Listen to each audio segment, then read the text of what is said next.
This is $5, and this is a $5 casserole. Also, I have a secret ingredient that's going to turn this casserole into a masterpiece. So the first one is our brown sugar overnight French toast. So we have 12 slices of Texas toast bread, that is $1. 10 eggs is $1.98.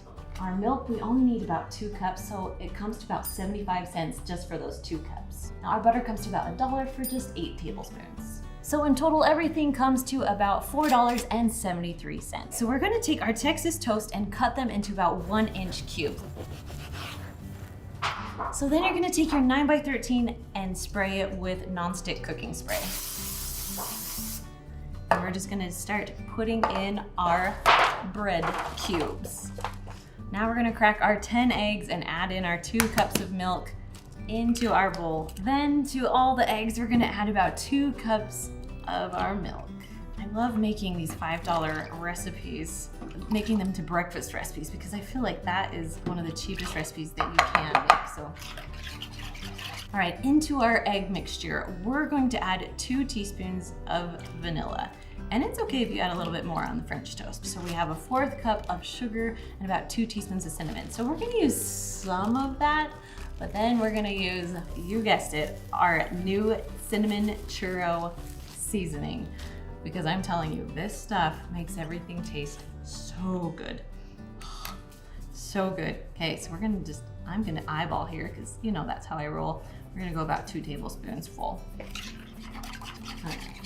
Now, usually I'll use like a big 9x13 pan, but if I'm gonna take breakfast somewhere or to someone, I love using just like the tin foil pans, the aluminum pans.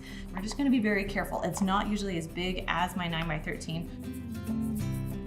The goal is to just kind of get all the bread pieces moist, wet, covered in liquid. There we go.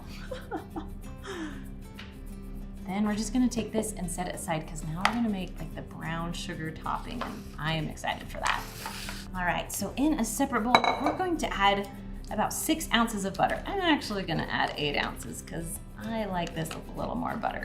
And then in here I have a 1/2 cup of flour and a 1/2 cup of brown sugar that we're going to kind of like fold into this butter. So they say to use like a pastry cutter.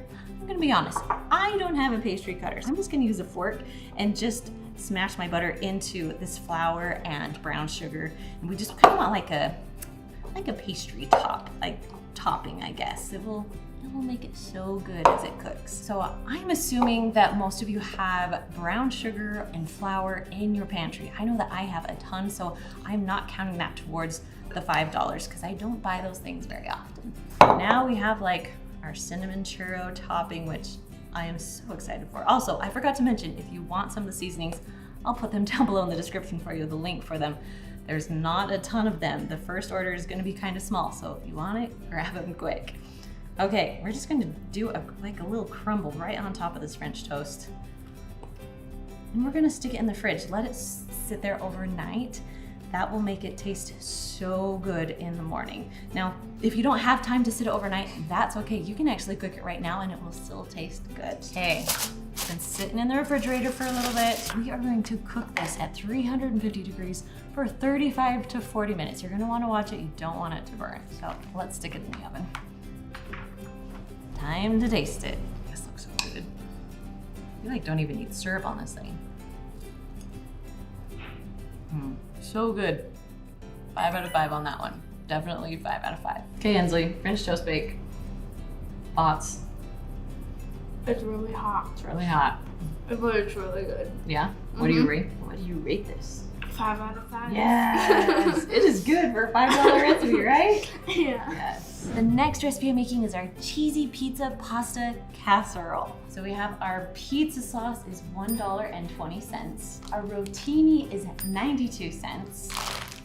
Our pepperoni is $2.72, but we're only gonna use half of it. So we're only gonna account for $1.36 of the pepperoni. And then cheese, I buy cheese in bulk. So for about 1.5 cups, it comes to $1.50. Then we have a lot of seasoning and stuff. I'm assuming everyone has seasonings in their pantry, so we're not gonna count that. All right, so we're gonna take 3 cups of the rotini and just put it into the bottom of the Instant Pot. You all know I love cooking noodles in my Instant Pot. Okay, so when you cook in your Instant Pot, you want to pour water until it just reaches the very top of the noodle. Perfect. Okay, you just want to make sure most noodles are covered, because if you don't, you'll have crunchy noodles, and no one wants crunchy noodles. Okay, we're gonna go ahead and put the lid on. Okay, we're gonna go to pressure cook, and we're just gonna cook noodles for 4 minutes, because that's all you need to cook for. So then on this Instant Pot, I need to push start. Once I start it, I can just walk away. So we're gonna turn it to medium-high heat, and we're gonna just add a little seasoning to our pizza sauce. Now, if you want to spend more than $5, this is the time where you add like ground beef or something like that. Add my seasonings. I'll put a link in the description of all the seasonings I have in here. There's quite a bit because we want it to taste good. Then we'll just mix it in here, mostly until it's heated through. We are just waiting for our pasta to finish cooking. Now, to spice up this recipe a little bit more, we're using some of our new seasoning. This is our peppercorn ranch. Holy cow. I love ranch in all things, especially in my pizza, so we're just gonna add some seasonings. It's gonna be good. I'm so excited. 3, 2, 1. So with pasta, it gets foamy really easily, so I like to press the release, let it release until it starts to come out a little bit more. Then I'll just let it relax a little bit, and then I'll push it again, like just to finish getting all the pressure out. Okay, once all the pressure is released, you can open your lid very easily. Pasta is all done. Okay, I'm gonna take my handy dandy drainer. It's like a mixture of both. All right, we're ready. We're gonna move the pasta over to the pizza sauce, and we're just gonna dump it in. Oh, guys, I can smell the ranch in there. That smells so good.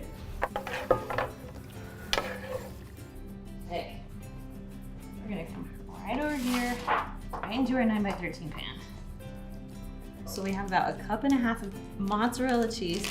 It is cheaper if you buy the blocks and shred it yourself, but I found that if you buy these bags in bulk, they're actually pretty cheap, and I use them for many recipes.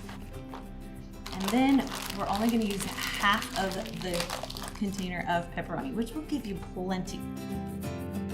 So now it is time to bake your lovely pizza pasta. We're gonna bake it at 350 degrees for about 30 to 40 minutes. Really, everything is pretty warm. You just want the cheese melted and just ooey gooey, right? Pizza pasta, done. Well, let's try this. I already know I'm gonna love it, because I mean, it's cheese and sauce and pepperoni, and it's gonna be good. There we go. That is good. I love the pizza sauce with it. I even like that better than the spaghetti sauce that we've used before, but pizza sauce with this, delicious. I'm also rating this a 5 out of 5. I don't do that often for my $5 dinners, but this is good. The next recipe I'm making is biscuits and gravy casserole. So we have Walmart brand biscuits. These are 84 cents. This is our ground sausage. Now this is usually about $2.88. You try and get the cheapest one that you possibly can find. And the last ingredient you're gonna need is about 2.5 cups of milk, which comes to about 75 cents. And we're gonna spray our pan with non-stick cooking spray. Now, this recipe says that you want to make it in a 9x9 pan, but we're actually going to do it in a 9x13 just because I'm going to give it to someone, and then it'll be perfect breakfast for them later. Okay, so we're going to take our biscuits and we're going to cut them into fourths. I did wash these. Cut them right into fourths, and then we're going to lay them right into the pan. Now, these biscuits are going to grow a little bit, so it's okay if they're spread out. So we're going to bake these at about 400 degrees for 10 minutes. We're gonna turn our stovetop on to about medium-high heat, and we're gonna cook up the sausage. Now, if you guys have been watching for a little bit, you know that I love my chop and stir. After a few minutes, after that's been cooking, we're gonna add 2.5 cups of milk. Now, I know I need a bigger skillet. This is not, ooh, it's gonna be close. This is gonna be tight. That's okay. I love biscuits and gravy with a lot of pepper. Pepper is like my favorite thing in this recipe, so. Okay, we're just gonna stir this until it comes to almost a boil. It's gonna thicken up, so you just have to give it a minute. They look good. Any of you else have this problem where you think you can fit it into a smaller pan, but when really you should be using a bigger one. Let me know. Comment down below for me. And we're just gonna pour the gravy right on top of the biscuits here. All right, so I'm cutting up the biscuits again into fourths, and then I'm just kind of laying them where the other biscuits are not. We're gonna bake this for 400 degrees for about 20 minutes. We're gonna watch it. If the biscuits start getting really brown, we're just gonna cover it with foil, but we're gonna just see how this goes. This is done. This is nice and cooked, and you guys, biscuits and gravy is like the thing that I order whenever I go to restaurants, so I'm so excited for this. All right, here we go. All right, this might be my favorite video of $5 dinners. All 3 recipes have been amazing. Okay, if you want more easy casserole recipes, I have some good ones for you. These are the ones my mom used to make. All right, guys, I'll see you next time. Bye.